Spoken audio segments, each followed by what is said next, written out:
Hi everyone, this video is a bit unusual and it contains a mystery and I'd like your help. It starts in my favourite shop in the world, Aladdin's Cave. Now there's a real eclectic mix of stuff that gets brought in each week and there's nothing better than having a good rummage through all the different bits. I'm pretty sure that it comes from house clearances, presumably when someone has passed away, but let's not dwell on that. Although, actually, when my time comes, I'm slightly comforted to think that all my random crap might end up here and end up making someone like me very happy in the future. And I guess that is the true circle of life. Anyway, it's hard to explain the excitement I feel when searching through all this random stuff. Obviously, I'm mainly on the hunt for model railway bits, but they never have any. They do sometimes have railway related items though, particularly paintings or photos. And it was a few months ago that I came across this photo of a dirty old freight train. Not super inspiring, but that's partly what made it more interesting to me. And it was in this really poor quality frame that did originally have glass in it. More on that later. Why has someone gone to the trouble of framing this pretty boring locomotive was my thought, and given that it was going for just £1, I was sufficiently intrigued to buy it. So this photo sat in my workshop for quite a few months until one day I was having a bit of a tidy up. I picked the picture up by the edge of the frame, only for the whole thing to come apart in my hand. The glass dropped out and shattered all over the floor.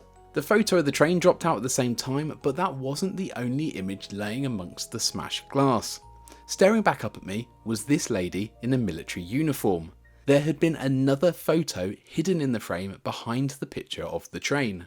It looked to me like it dated back to the Second World War, so had this image been hidden for nearly 80 years?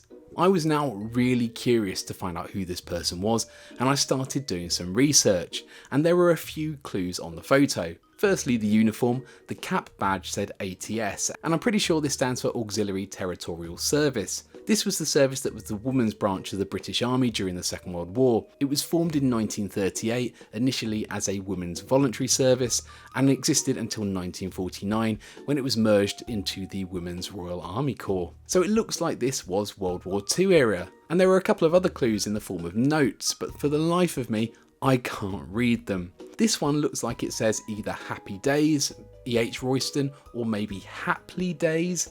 I did some research but couldn't find any military references to Hapley or even a place, so it probably isn't that. The other note, I'm guessing, is her name and maybe a rank. I really can't make it out. Something like Daisy Edis, FRPS. Basically, I've wasted hours Googling variations of this and I've got nowhere. So now it's over to you. Can you read that handwriting? Do you know anything about the ATS? And is there any way to find out anything about this lady who was hiding behind my photograph of a train? And going back to the train, it also has some information written on the back of it. It says working south from Bebbside near Blythe, Northumberland, and I googled the area and you can actually see the old Blythe power station in the background of the image, which is pretty cool.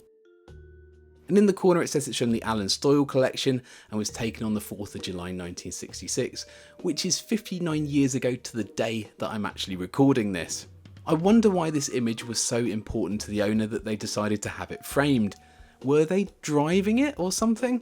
The locomotive featured, BR number 65811, is a J27 class built for the North Eastern Railway in 1908, and it looks to be showing its age in the image, and it was actually scrapped in November 1967, just over a year after this image was taken. If you Google 65811, the engine appears to be quite popular, appearing in a number of photos and even some artwork. Are these images related somehow? Who knows, but I'd love to know more about who the lady is if anyone out there is able to tell me. I wonder how long she would have stayed hidden if I hadn't accidentally smashed the frame. Anyway, that's about it for this video. Don't forget to like and subscribe, and I'll catch you in the next one.